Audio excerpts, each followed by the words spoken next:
Assalamualaikum warahmatullahi wabarakatuh. Alhamdulillahilladzi wa kafa syahidallahu 'alal mu'minin alladzi ya'muruna an-nasa bil ma'ruf wa yanhauna 'anil munkar wa yaquluna hadza min ibadatillahi subhanahu wa ta'ala.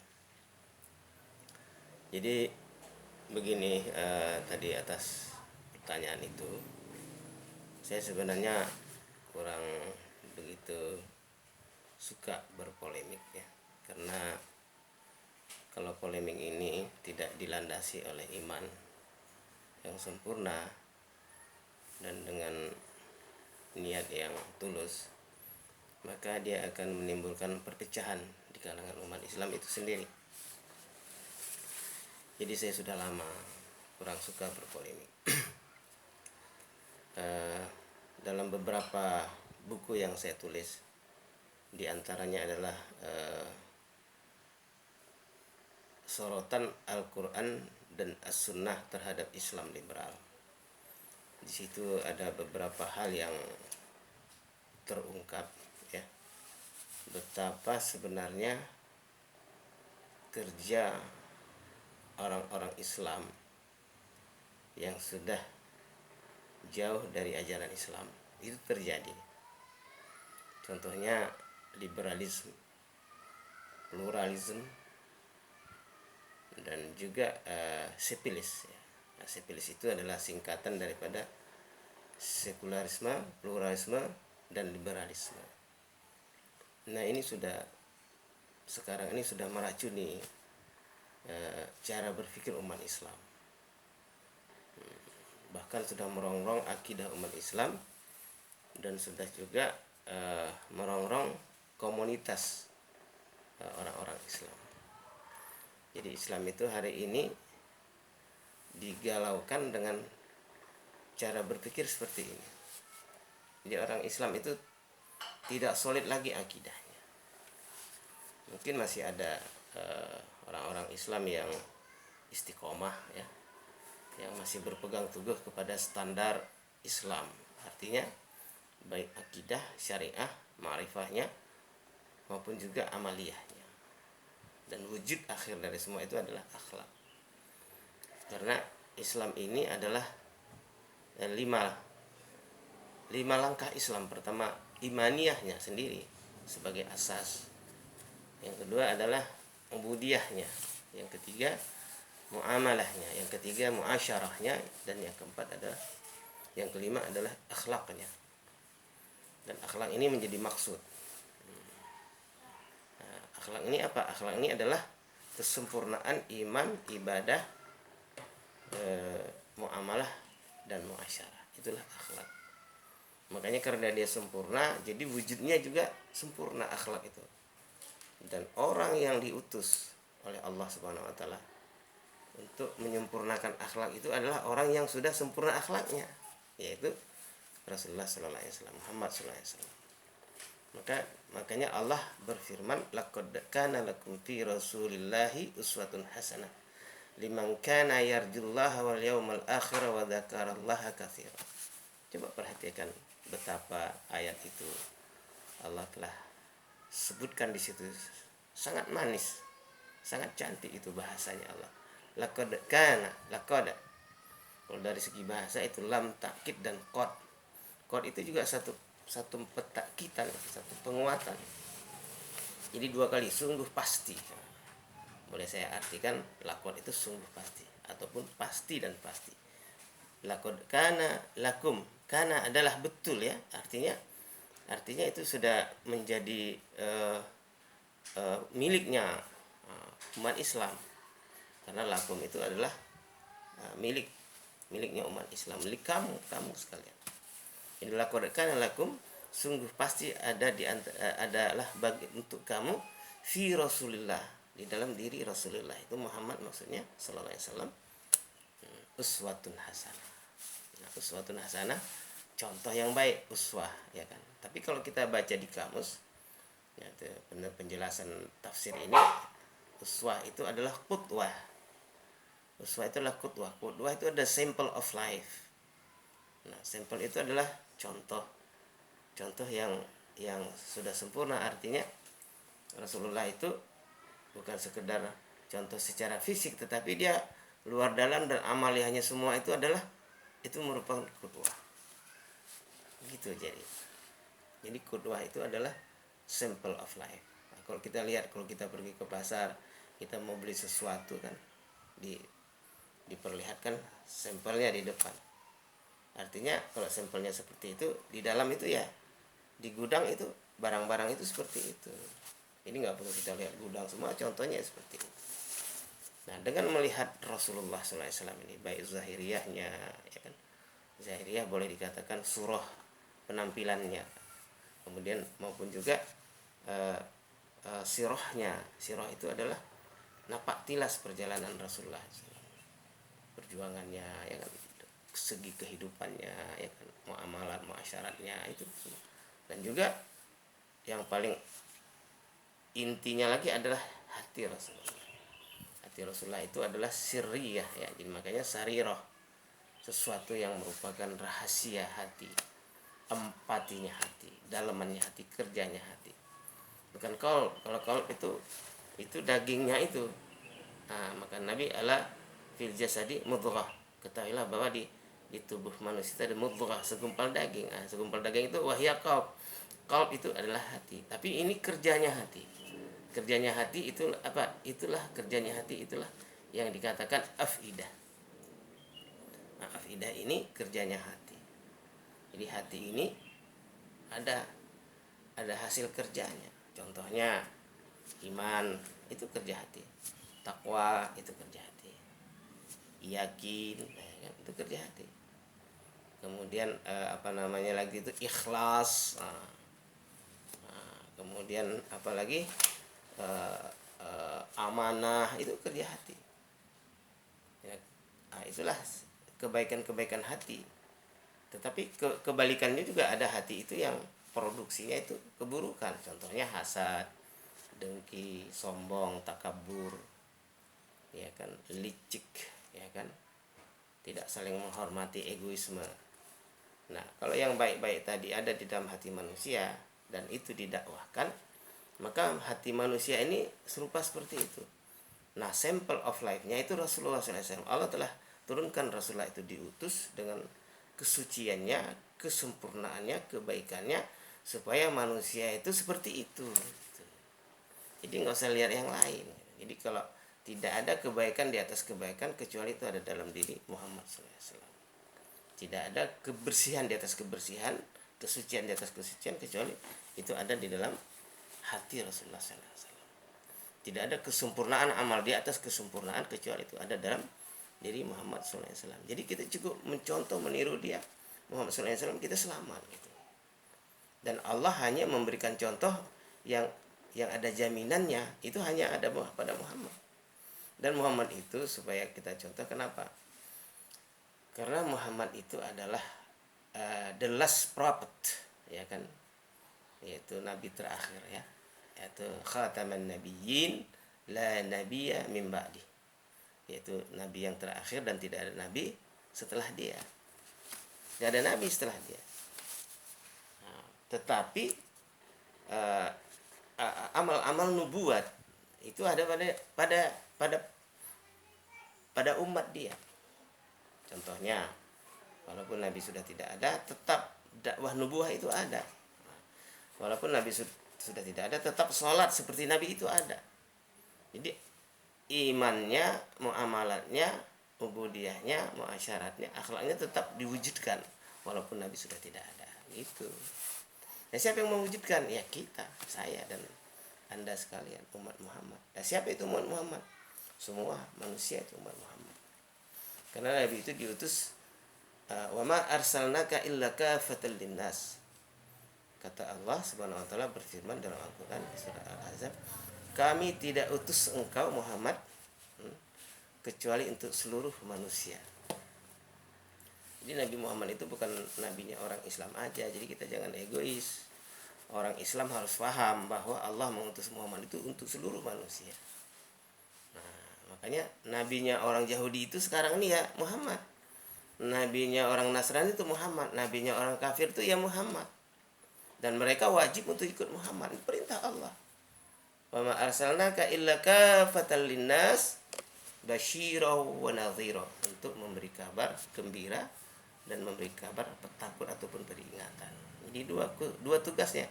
Kabar gembira amal soleh, lanjutannya surga. Kabar pertakut amal salah, lanjutannya neraka. Nah, itulah kerja Nabi, itulah kerja Muhammad. Dan sasarannya, objeknya adalah semua manusia, kafatal linnas. Subjeknya ya beliau Muhammad dan pengikut Muhammad. Nah, pengikut Muhammad inilah yang dikatakan para ulama ahli warisnya, ya kan? Mulai daripada sahabat beliau yang hidup bersama beliau, kemudian tabi'in, yaitu yang pengikut para sahabatnya beliau, kemudian tabi'ut tabi'in, yaitu pengikutnya pengikutnya beliau.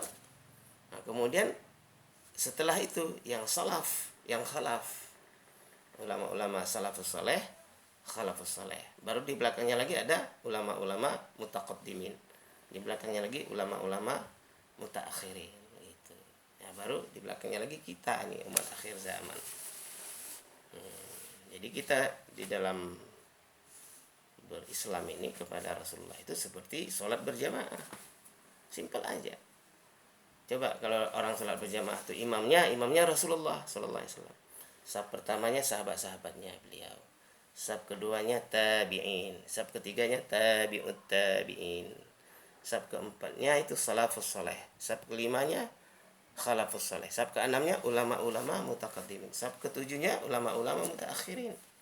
Nah, saf 8-nya kita ini saf paling belakang, saf buntut kita ini. Tapi walaupun kita saf buntut, saf paling belakang, sholat kita nggak boleh salah. Nah, bagaimana imam, ya seperti itu kita sholat. Jangan kita menyalahi imam, jangan mendahului imam, jangan suara kita lebih keras dari imam. Sama aja nggak boleh, apalagi mendahului. Bagaimana caranya? Kita ikut orang yang di depan kita. Yang di depan kita ikut lagi depan dia, ikut lagi kita sampai kepada imam, sehingga umat ini adalah satu kesatuan ya, Muhammad dan umatnya gitu. Nah, makanya sholat berjamaah itu sebagai satu miniaturnya umat, kecilannya umat. Makanya di dalam Nabi Sallallahu Alaihi Wasallam itu solid orang Islam. Orang Islam itu kalau sudah azan dikumandangkan, nggak ada lain lagi. Semua tutup, semua terhenti. Kecuali mereka berbondong-bondong datang ke Masjid Nabawi sholat berjamaah. Di 100% orang Islam itu sholat berjamaah. Nah, kalau kita mau jujur sekarang, apakah kita sudah 100% sholat berjamaah? Inilah problem umat Islam. Karena orang Islam sudah jauh daripada Allah Subhanahu wa taala. Sebab makanya awwalu ma yuhasabu bihil abdu yaumil qiyamah as-shalah.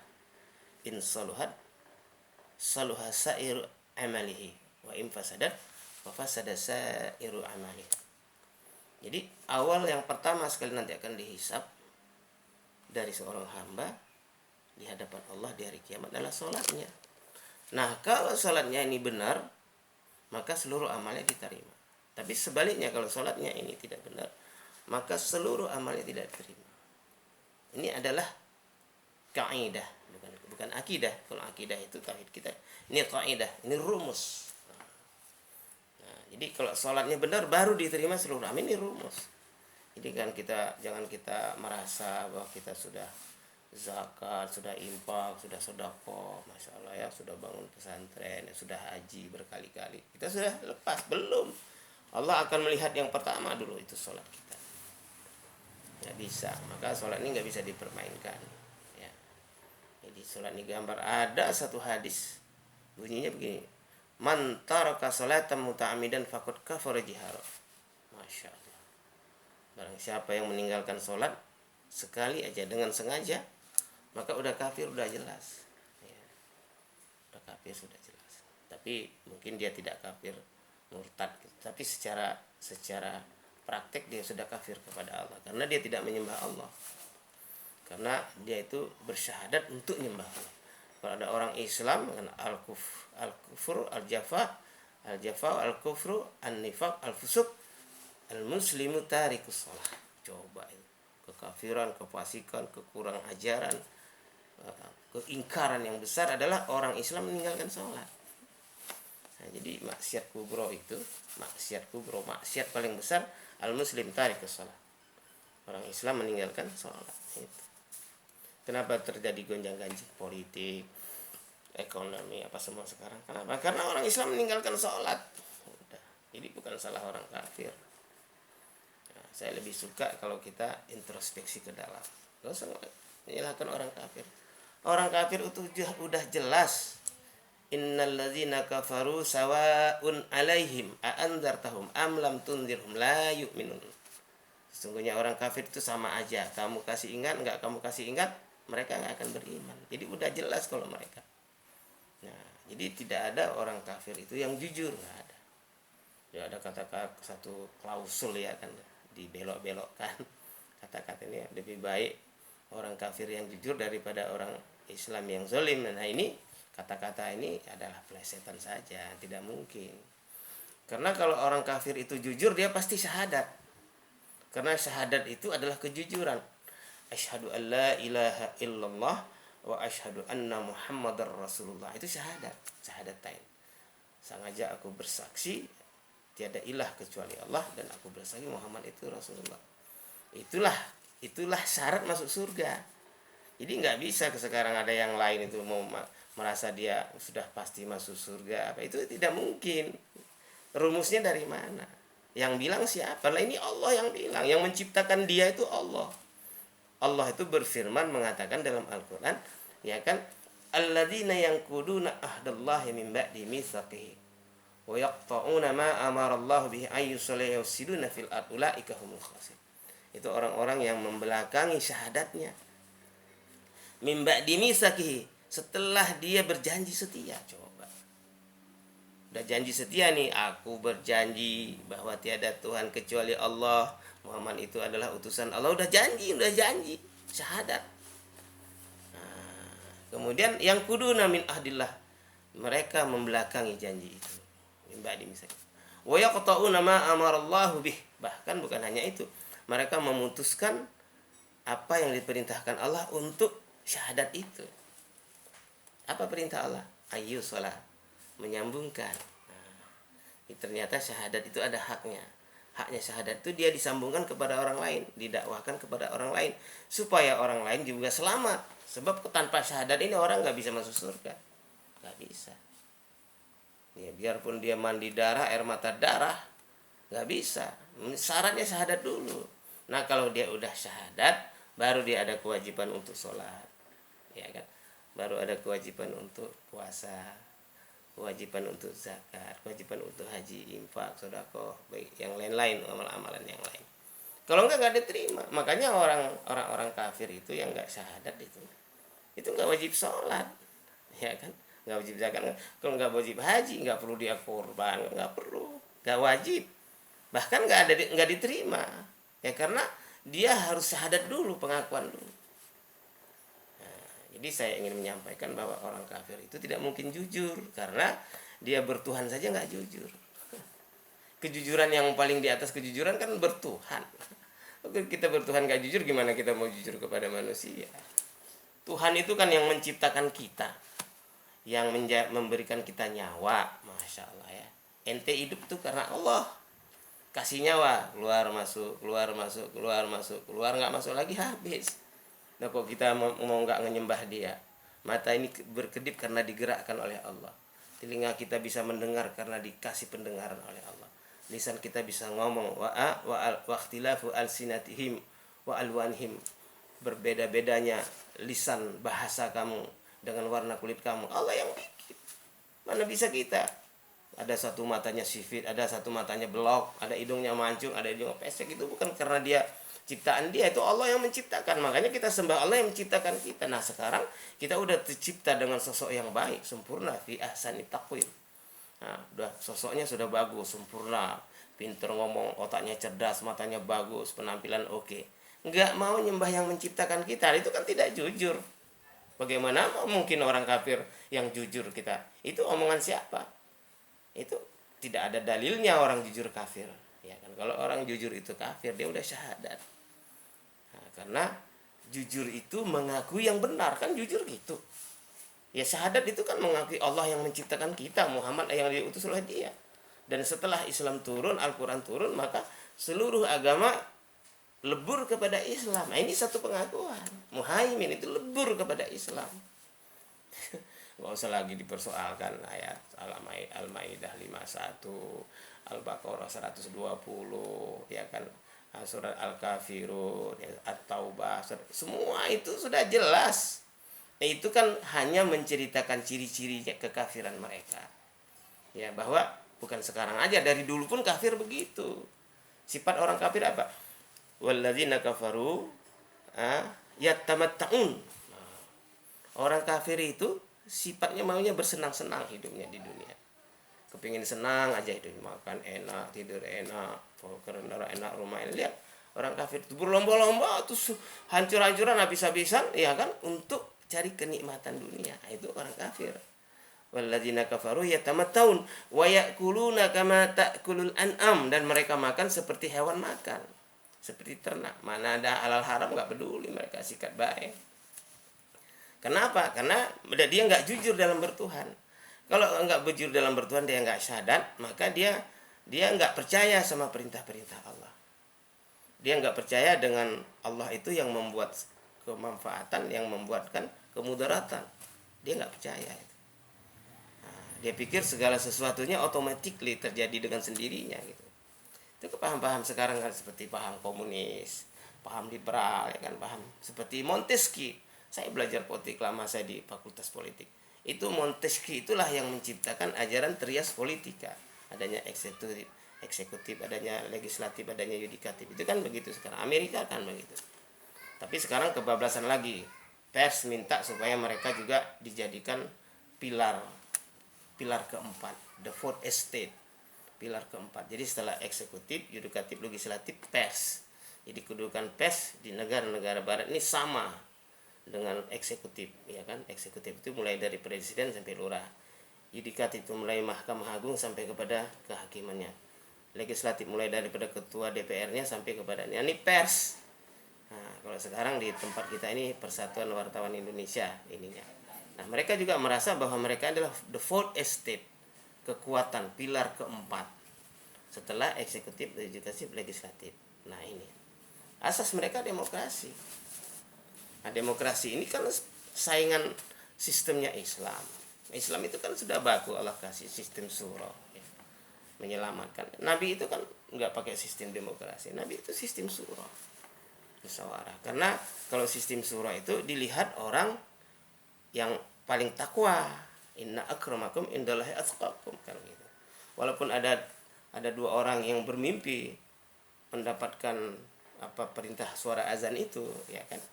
Tetapi siapa yang paling takwa waktu itu, itulah yang dikasih oleh Nabi untuk mengazankan, melantunkan suara azan, itu Bilal bin Rabah.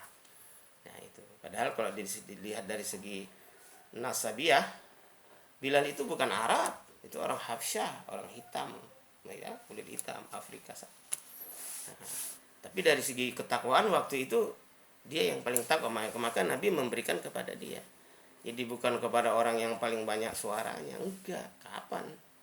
Ya, kalau orang paling banyak suaranya nanti walaupun dia, misalnya saya lihat, kita harus realistis ya. Sekarang kita lihat orang di satu kelurahan sekarang, kalau ada misalnya 100 orang lah, kita ambil contoh aja 100 orang. Dari 100 orang itu adalah 10 orang yang baik, 10 orang yang bagus ibadahnya, bagus akhlaknya, ya kan.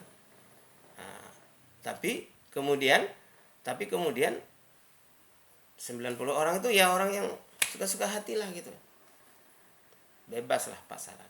Nah, diadakan pemilihan kepala kampung misalnya di satu kampung dengan sistem demokrasi, suara terbanyak.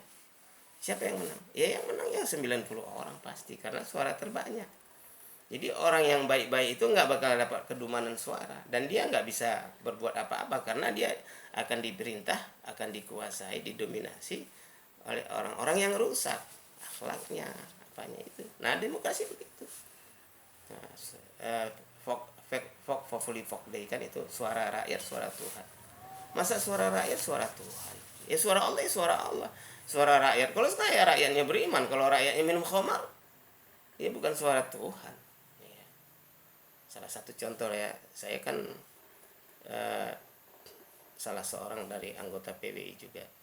Jadi di kode etik jurnalistik PBI itu, di situ ada, kalau pasal 7-nya itu, penaatan terhadap kode etik jurnalistik PBI sangat bergantung kepada hati nurani wartawan Indonesia. Jadi bergantung kepada hati nurani. Ya, kita hati nurani yang kita ini ya berarti bagaimana kita mau mengukurnya? Kan tidak terukur. Seharusnya kan dijelaskan aja itu berdasarkan iman dan takwa gitu aja udah.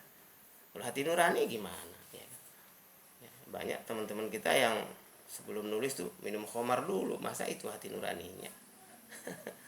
Ya kan, maaf nanti pergi ke tempat-tempat maksiat dulu, pulang dari sana baru bikin berita, ya kan, main judi dulu, ya kan, sholat enggak apa enggak, bagaimana hati nuraninya bisa bagus? Ya, kenapa enggak standarisasinya iman takwa aja udah? Kalau iman takwa jadi terukur gitu. Oh, ini orang takwa. Orang takwa kalau jadi wartawan dia pasti baik kan. Orang takwa kalau jadi pejabat dia pasti baik. Ya kan? Orang takwa kalau dia jadi apa aja lah dia jadi baik. Tapi kalau orang yang nggak bertakwa jadi apa aja nggak jadi baik. Gitu. Jadi ukurannya iman takwa. Nah, kita kok takut-takut sih sama takwa? Aneh kan kita. Nah, berdasarkan apa kita bekerja kalau nggak berdasarkan iman takwa? Jadi sehubungan dengan pertanyaan-pertanyaan yang sampai kepada saya, dan ini saya ingin menjawabnya itu dengan apa namanya, dengan argumentasi yang bukan bersifat lecehan-lecehan gitu. Kalau berdebat sih kita bisa-bisa aja, tapi kalau buat apa kita berdebat begini, nanti kita counter ucapan orang lain, kita counter lagi. Padahal yang kita counter itu belum tentu benar, karena sekarang ini dengan sistem media massa yang sekarang dan teknologi yang canggih, kita nggak bisa mengukur satu kebenaran, susah, kecuali kita usut ke asal-asalnya dulu. Sedangkan Allah sudah firmankan, ya ayyuhalladzina amanu, ya, idza ja'akum fasikum binaba'in fatabayyanu. Wahai orang-orang beriman, kalau datang berita dari orang-orang fasik, maka kau harus tabayun dulu, check and recheck. Gak boleh kita langsung mengambil satu kesimpulan, mengomentari, terus berbuat tindakan, jadi fatal. Cek dulu. Umar bin Khattab itu pernah didatangi seorang laki-laki. Waktu dia adalah Amirul Mukminin, yaitu khalifah ya. Datang orang itu, dia mengadu, wahai Amirul Mukminin, anak saya ini durhaka pada saya. Gak mau ibadah, ngelawan, maksiat gitulah kira-kira. Maka Umar bin Khattab memanggil Aslam. Aslam ini khadimnya, coba kamu cari anaknya, suruh datang ke sini. Dicari, dibawalah anak itu. Ditanya itu anak, betul kamu durhaka pada orang tuamu, kamu maksiat, kamu membangkang, gak mau ibadah? Apa jawab anak itu? Dia bilang, ayah saya sudah salah mencari ibu, mencari istri. Saya bikin apa-apa nggak pernah diajarkan kebaikan, nggak pernah diajarkan ibadah gitu. Saya seperti ini karena memang nggak pernah mendapat pelajaran gitu. Apa kata Umar bin Khattab? Kalau begitu sebelum anakmu durhaka kepada kamu, kamu lebih dulu durhaka pada anakmu. Jadi orang tua pun bisa durhaka pada anak. Kalau sekarang kan kita bikin legenda anak durhaka, ya kan, seperti Malim Kundang itu kan anak, legenda anak durhaka. Orang tua durhaka kita nggak pernah bilang, padahal orang tua yang tidak memberikan nilai-nilai agama kepada anaknya itu orang tua durhaka. Iya, itu orang tua durhaka. Sekarang siapa di antara kita orang tua yang memberikan nilai agama kepada anaknya? Nah, buktinya anak sekarang seperti masya Allah ya, narkoba itu juga di seluruh dunia ini paling top nomor 1 itu korban narkoba, agen narkoba. Kemarin sudah mati, hukum tembak gitu ya. Dari penjara itu mereka mengelola narkoba itu dari situ sudah. Padahal itu penjara kan bukan sekolah kejahatan, tapi penjara akhirnya seperti sekolah kejahatan.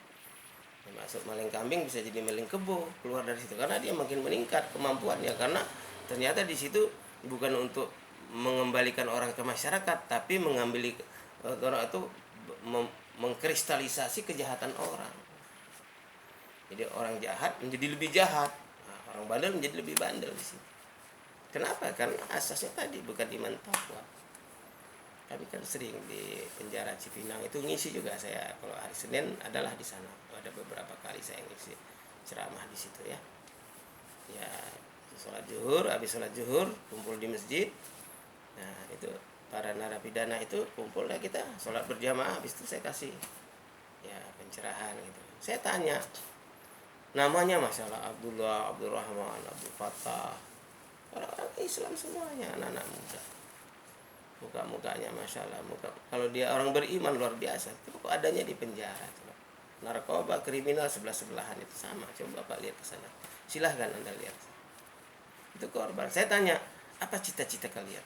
Dia bilang, cita-cita kami kepingin cepat keluar dari situ. Nah, itu cepat keluar dari situ.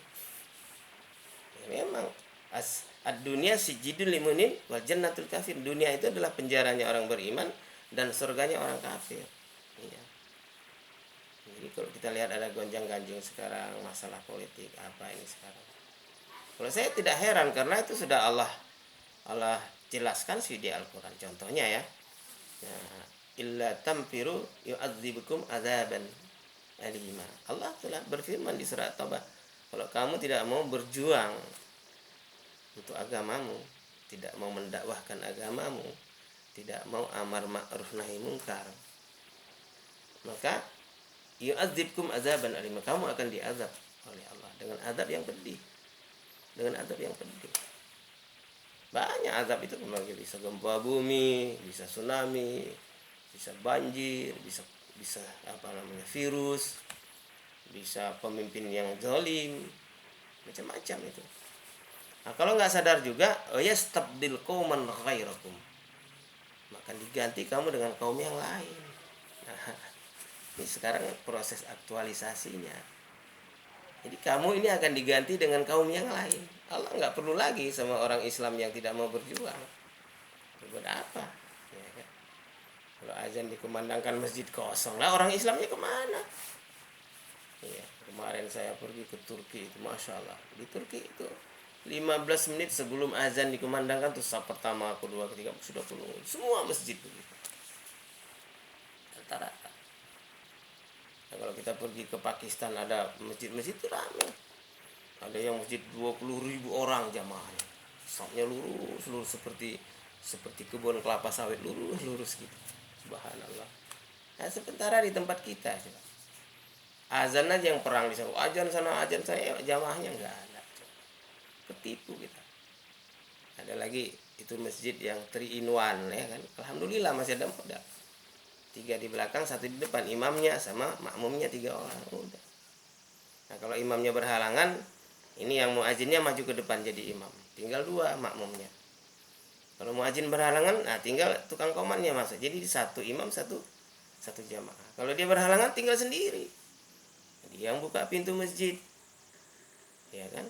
Dia yang azan, dia yang qomat, dia yang imam, dia makmum. Habis itu kunci lagi, setel kaset baca Quran panjang-panjang, kaset sudais, pakai mic keluar. Nah, orang bilang, oh hebat tuh masjid, baca Quran terus setiap hari gitu.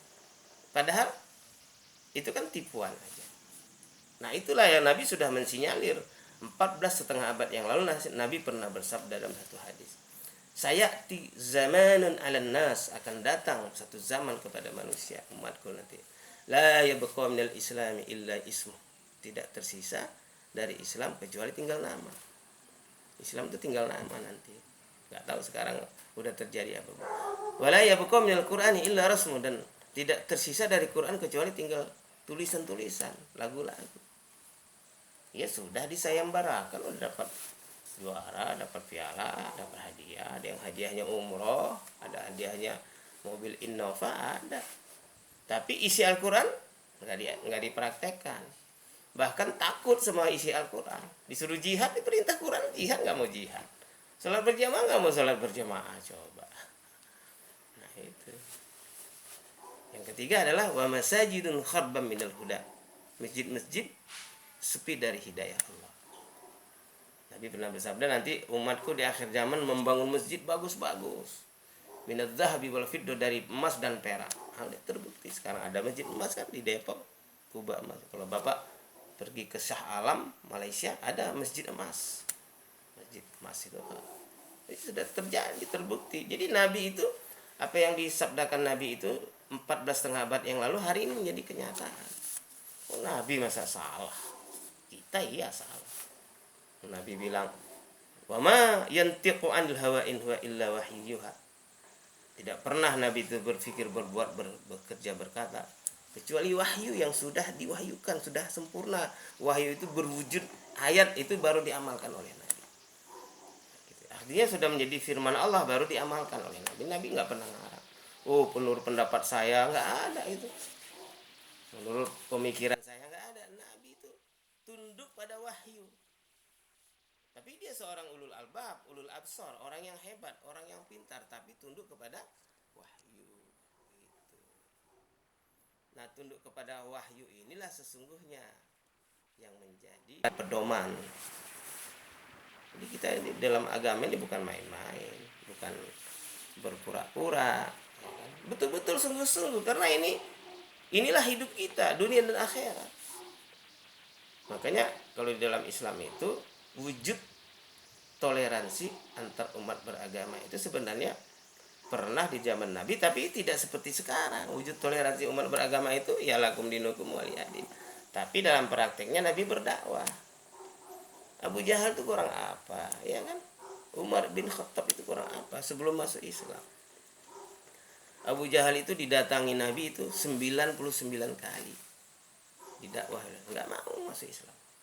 Padahal dia paman kandungnya Nabi, dan dia itu digelar Abul Hakam, ahli hukum, pengacara kondang, kelas 100 juta lah kalau kita sekarang. Hebat dia itu, orang cerdas. Nah, tapi bahkan dia tahu Muhammad itu benar, tapi hatinya keras. Kenapa? Ada egoisme di dalam hati. Gue ini kan lebih layak daripada dia. Itu ada kesombongan. Umar begitu juga. Umar 59 kali, ada satu hadis menyebut 69 kali Umar didatangi oleh Muhammad SAW, diajak supaya dia syahadat, supaya dia selamat. Tapi agama yang ada tuh dulu itu ya zaman jahiliyah itu sudah kacau. Orang sudah melembah Latta'uzza, orang Yahudi pun sudah memelesetkan ayat-ayat mereka, orang Nasrani pun sudah memelesetkan ayat-ayat Injil. Fawailul lil ladzina yaktubuna kitaballahi bi aydihim tsumma yaquluna hadza min 'indillahi liyashtaru bihi samanan qalila. Neraka wailah orang-orang yang mengutaati kitab mereka, kitab suci dengan tangan mereka. Kemudian mereka katakan ini datangnya dari Allah. Untuk apa? Untuk sedikit harga dunia. Itu sudah terjadi. Jadi kepalsuan-kepalsuan itu sudah ada, baik di agamanya orang Yahudi maupun Nasrani. Maka Allah turunkan Islam untuk menyempurnakan itu, untuk menyelamatkan orang-orang yang sudah melenceng. Maksudnya supaya apa? Supaya semua masuk surga, karena itu sifat Allah menjadi dai. Wallahu yad'u ila daris salam. Allah itu mengajak kamu supaya masuk surga. Daris salam itu surga. Nah, jadi nggak mungkin Allah tuh kepinginnya kita masuk surga semua, cuman dikasih pilihan. Nah, akal itu untuk menimbang, ya kan? Rasa itu untuk menikmati lezatnya. Kemudian keputusannya itulah hidayah. Nah, istiqomah itu supaya melanjutkan sampai mati kita, supaya bisa husnul khotimah, ya kan? Husnul khotimah itu di akhir hayat itu. Jadi baik, yang terbaik, yang terakhir, yang terbaik. Artinya apalah istilahnya, happy ending lah gitu kira-kira, kan? Enak. Jadi kalau misalnya ditanya sekarang bagaimana, sekarang nih ada orang yang bersifat ingkar terhadap ayat-ayat, ya udah pantas lah, bukan sekarang aja, dari dulu juga ada, ya kan? Jadi nggak bisa kita harapkan kebaikan dari mereka. Makanya kita orang Islam ini harus wajib mendakwahkan kepada mereka.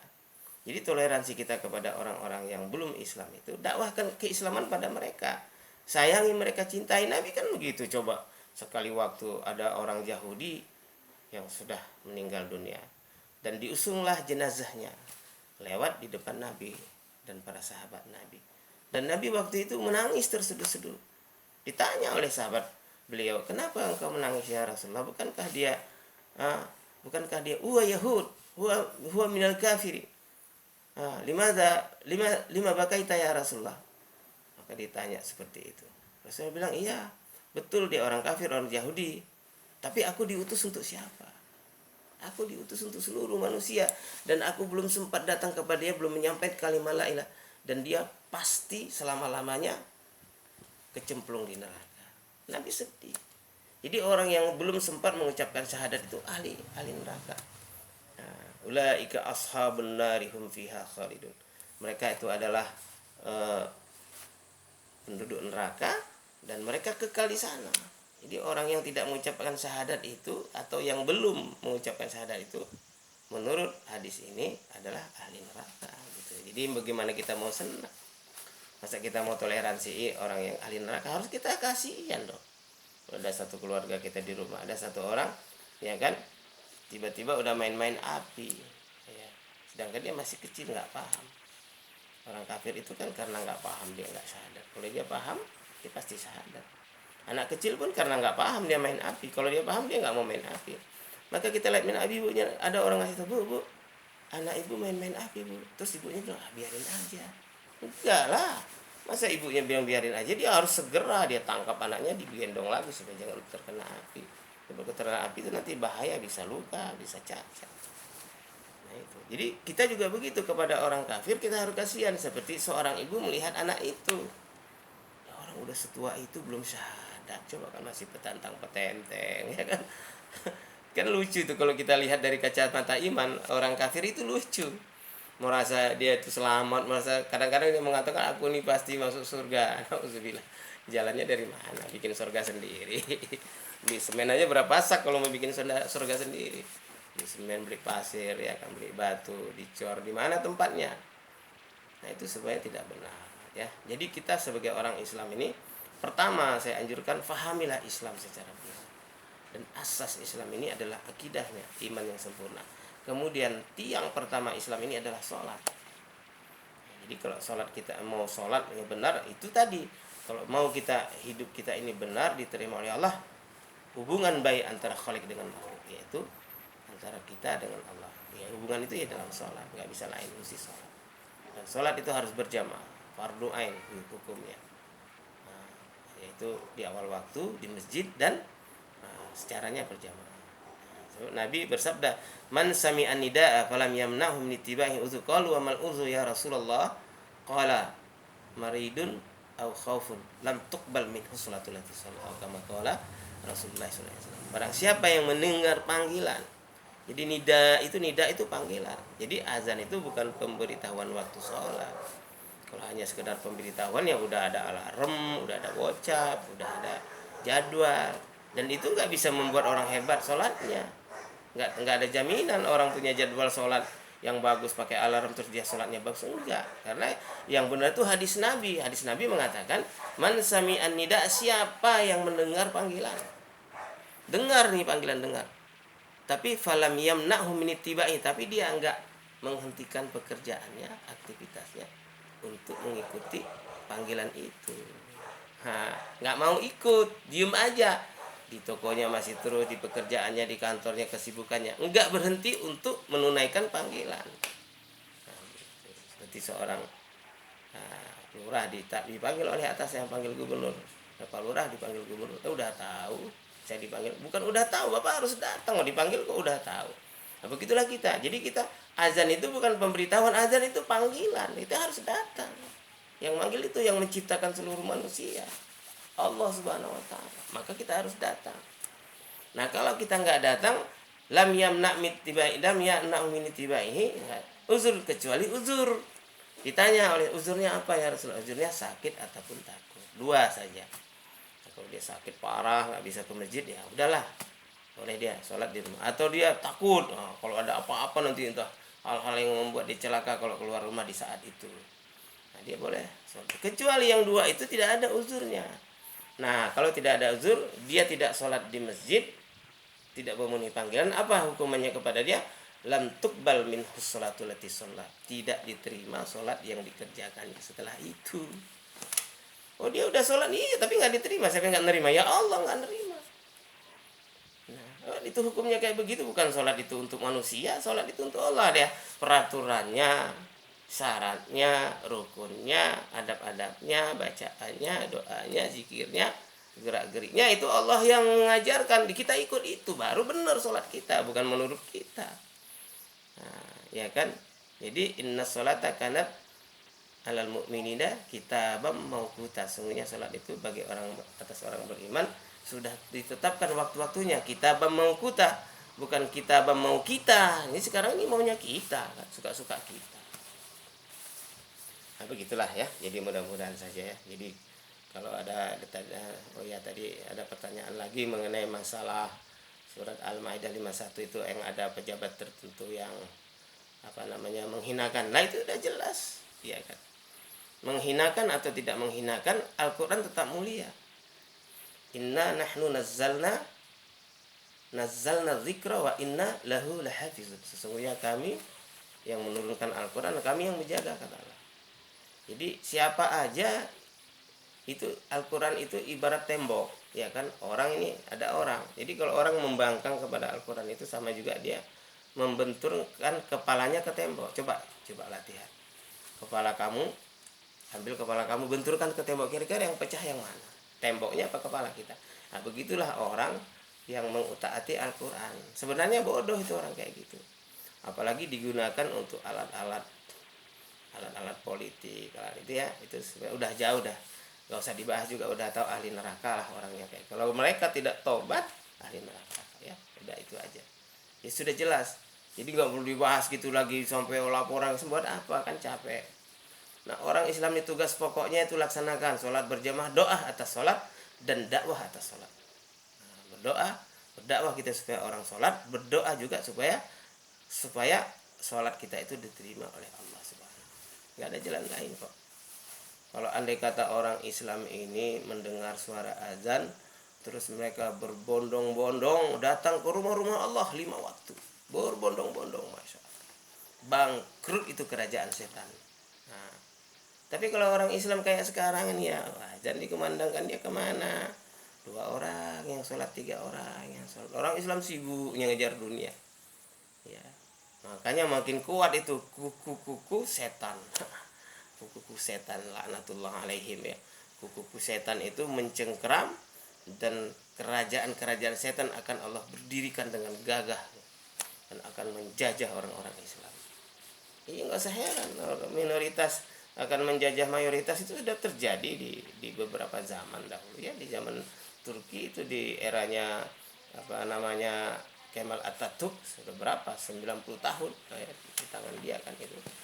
Nah, terjadi komunisme dan liberalisme dan pengkufuran, sekularisme di sana semua. Nah, sekarang mau kembali kepada Islam. Itu tergantung kita mau berjuang apa enggak. Katanya orang ada kristenisasi macam, ya biarin aja, memang begitu mereka. Ya, setiap orang punya misi kan. Nah, kita dakwah kita hidupkan. Jadi nggak usah banyak terlalu ini, tapi amalkan ya kan. Amalkan ya kan dakwah ini supaya kita semakin baik di mata Allah Subhanahu wa taala. Sekira begitu aja dari saya ya. Mudah-mudahan Allah Subhanahu wa taala berikan kepada kita taufik dan hidayah ya. Jadi kita ucapkan selamatlah kepada ulama-ulama kita yang sudah berpartisipasi ya, yang sudah menyatakan pernyataan-pernyataannya ya terhadap keadaan akhir-akhir ini ya. Kita juga prihatin ya, apalagi kita jangan sampai lupa. Kadang-kadang ya kalau bantuan Allah itu sudah turun nggak masalah ya kan. Orang kita di Badar minoritas bisa menang melawan mayoritas. Tapi di Hunain kita mayoritas melawan minoritas, kalah yang kita ya. Di Hunain tuh tentara Islam 14.000, tentara kafir 4.000, kita 10.000 di atas angin. Tapi kita kalah, kenapa? Karena wa yauma Hunain idz a'jabatkum kasratukum falam tughni ankum syai'an wa daqat 'alaikum al-ardu bima rahabat wa wallaytum mudbirin. Ingat ketika di perang Hunain kamu merasa takjub terhadap jumlah kamu yang mayoritas. Nah, jumlah mayoritas ini nggak boleh kita banggakan, karena bukan karena itu. Kemenangan orang Islam bukan karena jumlah yang mayoritas, bukan karena senjata yang canggih, bukan karena pengalaman perang. Kemenangan orang Islam di perang mana saja, di jihad mana saja, karena ada bantuan Allah Subhanahu wa taala. Itu. Makanya wadaqat alaikumul ardu, dan sempitlah bumi bagi kamu. Wamawalaitum, dan kamu dipukul oleh musuh terbirit-birit. Jadi kalau kita bangga terhadap satu perkara keduniaan, Allah tidak suka. Makanya di Badar menang. Karena apa? Ada satu orang sahabat sampai ke, ya Rasulullah, insya Allah besok kita menang perang. Dari mana kamu yakin? Katanya, aku tadi malam sudah turba dan melihat semua sahabat-sahabat mereka sholat tahajud, mereka nangis di malam hari minta kepada Allah supaya agama ini ditegakkan. Allah menangkan perang Badar, Allah menangkan. Gimana cara Allah menangkan?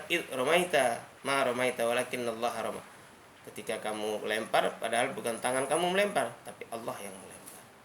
Nah itu. Jadi Allah yang sebenarnya yang menyelesaikan musuh-musuh itu. Yadullahi fawqa aydihim, tangan Allah di atas tangan-tangan mereka itu. Jadi bantuan Allah saja yang kita harapkan. Kita ini lemah. Orang Islam itu jangan sok kuat, sok mampu, sok mayoritas, enggak bakal. Orang Islam back to basic aja. Islam ini dia kuat hubungannya kepada Allah, dapat bantuan ghaibiyah Allah, baru menang. Kalau enggak. Saya enggak usah bersumpah lah ya, karena ini sudah di akhir zaman. Ini sudah nampak tanda-tanda dajjal. Jadi kita enggak bisa lagi sekarang sudah proses kristalisasi iman. Jadi orang yang mau ikut pengikut Al-Mahdi dengan pengikut Dajjal itu nanti dikristalisasi. Ya kan, oh ini Al-Mahdi, ini Dajjal gitu. Pengikut Imam Mahdi itu nanti 7 golongan yang masuk surga tanpa hisab. Nah, selainnya tuh pengikut Dajjal, termasuk ulama yang selebritis, perempuan-perempuan yang nggak benar itu, raja-raja yang zolim, orang Yahudi, orang Nasoro, ya kan, itu pendeta-pendeta yang membolak-balik ayat-ayat suci mereka supaya orang tidak masuk Islam. Nah itu semua pengikut Dajjal, pedagang yang tidak jujur, ya kan, perempuan-perempuan apa semuanya, pemakan riba, pengurang timbangan, itu mayoritas tuh pengikut Dajjal. Memang jumlahnya mereka banyak, tapi tetap dikalahkan oleh Imam Mahdi. Nah ini, jadi apakah sekarang kita tanya diri kita nanti mau perang ikut pasukan mana? Ikut pasukan Al-Mahdi atau ikut pasukan Dajjal? Silahkan aja. Nah kalau ikut pasukan Mahdi itu berarti 7 golongan masuk Islam tanpa. Yang pertama, anak muda yang hatinya bergantung di masjid. Yang kedua, laki-laki yang mondar-mandir ke masjid. Yang ketiga itu pedagang yang jujur. Yang keempat, laki-laki yang digoda oleh wanita cantik, dia mengatakan ana akhafullah rabbal, aku takut kepada Allah. Nah yang kelima ini adalah seorang mujahid, ya, hartanya, dirinya, waktunya, tenaga pikirannya, bahkan nyawanya untuk agama Allah. Itu sudah jelas. Yang keenam itu almar'atu soleh, wanita solehah, taat Allah, taat Rasul, taat suami, amanah, pikir akhirat, ibadah di rumah, dan menghidupkan taribatul alat, menyempurnakan amal-amalnya di rumah. Kemudian yang ketujuh, nah itulah seseorang yang lisannya, hatinya, anggota tubuhnya selalu berzikir kepada Allah. Ini 7 ini golongan yang masuk surga tanpa hisab. Nah, selainnya itu masuk neraka. Ulama masuk neraka, ulama yang ya, ulama yang melintir ayat sesuka hatinya dengan kepentingan politik, itu semua ahli, itu pengikut Dajjal semua. Orang ini hadis kok, masih kita mau salah Rasulullah nggak pernah salah, yang salah kita kok.